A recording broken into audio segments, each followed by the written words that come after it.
Deus não se engana. O julgamento divino sobre o narcisista.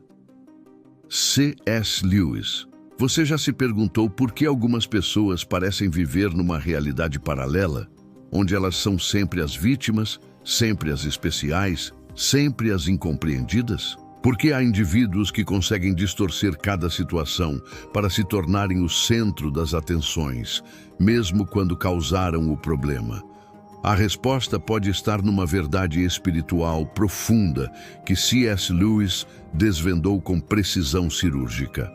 O orgulho não é apenas um defeito de caráter, é o próprio estado de alma ante Deus. Hoje, vivemos numa época onde o termo narcisista se tornou comum, mas poucos compreendem a dimensão espiritual devastadora por trás desse comportamento. Estamos falando de algo muito além de simples egoísmo ou vaidade. Estamos diante de uma condição que impede completamente a pessoa de enxergar a Deus, de reconhecer suas falhas e de experimentar a verdadeira transformação que Cristo oferece. C.S. Lewis, em sua obra Cristianismo Puro e Simples, fez uma declaração que deveria despertar nossa atenção. O homem orgulhoso sempre olha de cima para baixo para as outras pessoas e coisas. É claro que, fazendo assim, não pode enxergar o que está acima de si. Essa frase revela uma verdade assombrosa. O narcisista se torna espiritualmente cego por escolha própria. Ele constrói uma torre de Babel pessoal, onde se coloca no topo, incapaz de reconhecer que existe alguém maior, mais poderoso, mais sábio, o próprio Deus. Mas aqui está o que pode chocar muitos. Deus não se engana. Ele vê através das máscaras, dos jogos manipulativos, das narrativas criadas para manter a autoimagem intacta. A palavra de Deus é clara quando declara: o Senhor detesta todos os orgulhosos de coração. Pode ter certeza de que não ficarão sem castigo. Provérbios 16:5. Não é uma ameaça, é uma promessa baseada na justiça divina. O que torna o narcisismo tão perigoso espiritualmente é exatamente o que Lewis identificou como o vício de que ninguém se acha culpado. O narcisista é mestre em reconhecer falhas nos outros, mas possui uma cegueira seletiva quando se trata de seus próprios erros. Eles admitem qualquer coisa, mau humor, vícios, até mesmo covardia, mas jamais admitirão orgulho. É como se tivessem um escudo invisível protegendo sua autoimagem grandiosa. Essa realidade cria um problema espiritual gravíssimo. Como alguém pode se arrepender de pecados que não consegue enxergar? Como pode buscar perdão para falhas que sua mente distorce ou transfere para outros? É precisamente aqui que entendemos por que Jesus disse que é mais fácil um camelo passar pelo fundo de uma agulha do que um rico entrar no reino de Deus. Mateus 19:24. E os narcisistas são ricos em orgulho, a mais perigosa de todas as riquezas. A Bíblia nos ensina em 1 João capítulo 1, versículo 9. Se confessarmos os nossos pecados, Ele é fiel e justo para nos perdoar os pecados e nos purificar de toda injustiça. Mas o narcisista está preso numa armadilha. Não consegue confessar o que não reconhece como erro. Sua necessidade desesperada de manter a imagem de perfeição se torna uma barreira impenetrável entre ele e a graça de Deus. O julgamento divino sobre o narcisista não é vingança, é consequência natural. Deus resiste aos soberbos, mas dá graça aos humildes. Tiago 4:6. Quando alguém escolhe viver numa realidade onde não precisa de Deus, Deus simplesmente respeita essa escolha. O resultado é devastador. Isolamento espiritual, relacionamentos destroçados e uma sede insaciável por validação que nunca será satisfeita. Mas por que isso deveria importar para você? Porque talvez você esteja vivendo sob a influência destrutiva de um narcisista, sentindo-se confuso, questionando sua própria sanidade ou pior, descobrindo traços narcisistas em si mesmo. A boa notícia é que Deus tem um plano para quebrar essas correntes. Ele não apenas vê o problema, ele tem a solução. Essa jornada de descoberta pode ser dolorosa, mas é absolutamente libertadora. Quando começamos a enxergar o narcisismo através dos olhos de Deus, encontramos não apenas discernimento para nos proteger, mas também esperança para nossa própria transformação. O mesmo Deus que não se deixa enganar pelas máscaras é o Deus que pode remover qualquer máscara de nossas próprias vidas. Prepare-se para uma reflexão que pode mudar completamente sua perspectiva sobre relacionamentos, autoconhecimento e, principalmente, sobre como Deus enxerga e lida com aqueles que se recusam a reconhecer sua necessidade dele. Anatomia da Torre de Babel. Pessoal, o narcisismo não é um fenômeno novo. Desde a Torre de Babel, onde humanos buscaram fazer um nome para si mesmos, Gênesis 11, 4, até os fariseus que oravam nas esquinas para serem vistos, Mateus 6, 5, a Bíblia revela um padrão. A autoexaltação sempre precede a queda espiritual.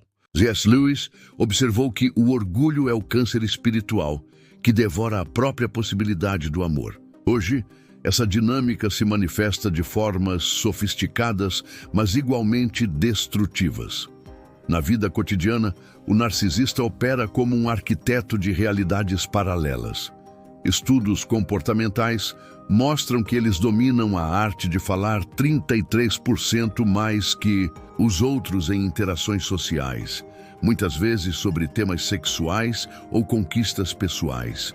Essa verbosidade não é mero acaso, é uma estratégia inconsciente para manter o controle narrativo, tal como Absalão, que roubava o coração dos homens de Israel, com suas palavras, segundo Samuel 15, 6. A necessidade de ser o protagonista de todas as histórias os leva a distorcer fatos, reescrever memórias e até criar conflitos fictícios, replicando o espírito de Diótrefes, que gostava de ser o primeiro na igreja, 3 João 1:9. Nas relações familiares, o narcisismo se disfarça de proteção excessiva ou sabedoria superior. Um pai narcisista pode justificar seu controle sobre os filhos, citando Provérbios 22:6. Ensina a criança no caminho em que deve andar, enquanto ignora Efésios 6:4. Pais, não irritem seus filhos. Essa seletividade bíblica é uma armadilha comum, onde versículos isolados servem para validar comportamentos abusivos. No casamento, o cônjuge narcisista frequentemente cai na armadilha descrita por Lewis. O orgulhoso não pode conhecer Deus, porque está sempre olhando para baixo.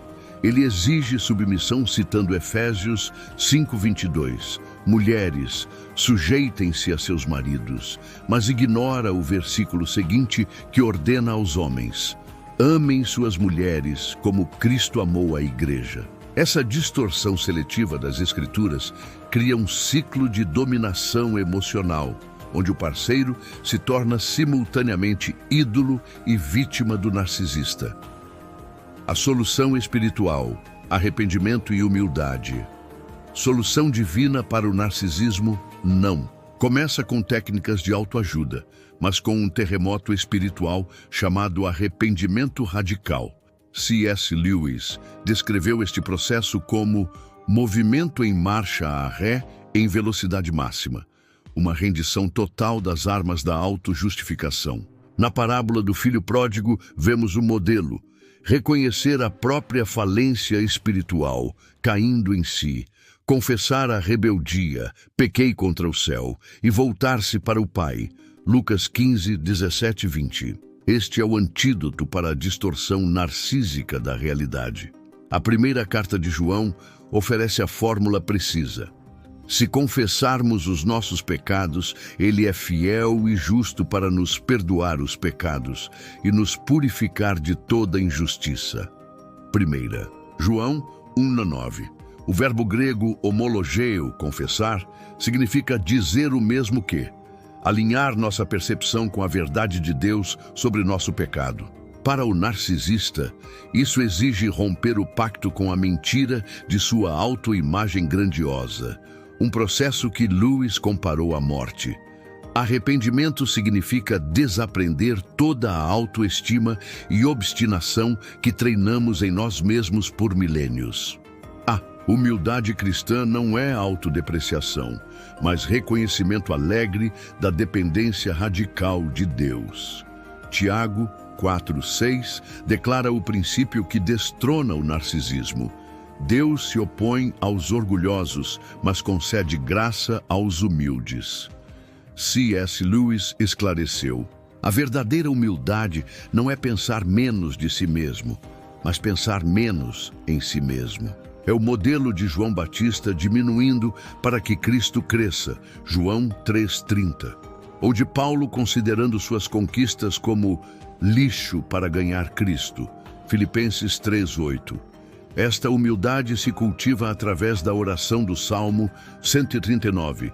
Sonda-me, ó Deus, e conhece o meu coração. Prova-me e conhece as minhas inquietações. Salmo 139:23. Ao invés de construir muralhas defensivas, o coração humilde se expõe à luz divina, permitindo que Deus reescreva sua narrativa interior. Lewis alertou que o orgulhoso está sempre preocupado em competir e dominar. O humilde pode parar de pensar em si mesmo. Vivendo a verdade na prática viver. A verdade sobre o julgamento divino aos narcisistas exige mais do que conhecimento teológico. Exige uma revolução diária na forma de enxergar relacionamentos, conflitos e a própria espiritualidade. C.S. Lewis alertou que o orgulho é o câncer espiritual que devora a possibilidade do amor. E combater essa realidade demanda estratégias concretas, alinhadas com a sabedoria bíblica, reconstruindo limites com sabedoria divina. A Bíblia não ordena passividade diante da manipulação. Provérbios 22, 24, 25 adverte: não se associe com quem vive de mau humor, nem ande em companhia de quem facilmente se ira. Estabelecer limites não é falta de amor, mas obediência à exortação paulina. Não vos prendais a um jugo desigual com os incrédulos. 2 Coríntios 6,14. Na prática, isso significa comunicação clara, sem justificativas excessivas. Como destacado em estudos sobre dinâmicas abusivas, explicar demais dá ao narcisista material para distorcer suas palavras.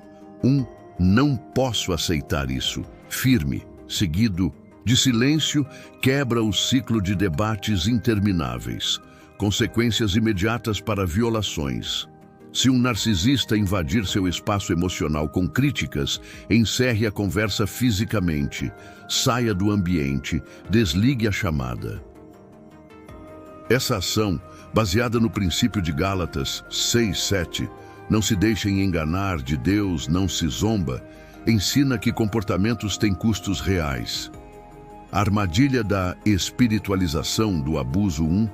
Erro comum é espiritualizar a toxicidade usando versículos como Mateus 18:22, 70 vezes 7, para justificar a permanência em relacionamentos destrutivos. C.S. Lewis, em Cristianismo Puro e Simples, esclarece: o perdão divino não anula as consequências naturais do pecado. Amar o narcisista não significa tolerar sua destrutividade, mas orar por ele à distância, como fez Davi ao fugir de Saul. 1 Samuel 21:10. Autocuidado como ato de adoração. Negligenciar a saúde emocional para ser forte é um engano. Jesus, mesmo sabendo da traição iminente, retirou-se para orar no Getsêmani. Mateus 26, 36, 44. Modelar esse comportamento inclui diário de gratidão. Anotar 3 bênçãos diárias combate a distorção narcísica de realidade, renovando a mente. Romanos 12:2. Jejum digital. Desligar redes sociais um dia por semana quebra a necessidade de validação externa, alinhando-se ao conselho de Lewis. Aim at heaven and you will get earth thrown in. Comunhão como antídoto ao isolamento. A igreja primitiva enfrentou narcisistas como Diótrefes, que gostava de ser o primeiro. Terceira, João 1:9. A solução foi a accountability em comunidade. Participar de grupos pequenos, onde vulnerabilidade é segura, como os discípulos no cenáculo, Atos 2:42, cria um escudo contra gaslighting. Versículo-chave: humildade sob a mão de Deus. Humilhem-se debaixo da poderosa mão de Deus, para que Ele os exalte no tempo devido, lançando sobre Ele toda a vossa ansiedade, porque Ele tem cuidado de vós. 1 Pedro 5, 6 e 7. Este texto desmonta a lógica narcísica. Reconhecer a dependência de Deus neutraliza a necessidade de autopromoção, transferindo o fardo dele para nós. Conclusão: esperança e transformação. Chegamos ao fim desta reflexão, mas não ao fim da esperança. Se há uma verdade que brilha como farol nas palavras de C.S. Lewis e nas Escrituras, é esta: Deus não se engana, mas também não desiste. Cada máscara caída, cada ferida exposta, cada lágrima derramada na jornada de enfrentar o narcisismo, seja em outros ou em nós mesmos, é um convite ao milagre mais radical, a transformação que começa quando trocamos o trono do ego pelo altar da graça. Você não está sozinho nesta batalha. O mesmo Deus que vê através das ilusões do orgulho estende as mãos marcadas pela cruz e sussurra: eis que faço novas todas as coisas. Apocalipse 21:5. A vitória não é um destino, mas uma jornada de rendição diária. E cada passo em direção à humildade é uma declaração de guerra contra as mentiras que nos aprisionam. Lembre-se, o narcisismo pode distorcer histórias, mas nunca apagará sua identidade em Cristo. Quero desafiar você hoje. Compartilhe nos comentários o que mais tocou seu coração nesta reflexão. Já viveu algo semelhante? Está lutando para vencer? Suas palavras podem ser o alento que alguém precisa para não desistir. Se você já experimentou a liberdade de deixar Deus desmontar as torres do orgulho, conte sua história. Ela acenderá faróis de esperança para quem ainda navega em mares turbulentos. Não se engane, as cicatrizes desta guerra não são vergonha, mas medalhas da graça. C.S. Lewis certa vez escreveu: existem coisas melhores adiante do que qualquer outra que deixamos para trás. Cada não ao egoísmo, cada sim ao amor altruísta é um tijolo removido da prisão do narcisismo. Ainda que caia 1000 vezes, levante-se 1001, não por sua força, mas porque o Senhor lutará por você. Tão somente acalme-se. Êxodo 14:14. Siga este canal e continue conosco nesta jornada de descobertas libertadoras. Clique no sininho para não perder as próximas reflexões que prepararmos com carinho. E se este conteúdo ressoou em seu espírito, compartilhe. Você nunca sabe quem precisa ouvir que o julgamento divino não é condenação, mas o portal para a verdadeira identidade. Que Deus te abençoe poderosamente. O melhor ainda está por vir. Adeus e até a próxima reflexão de Lewis.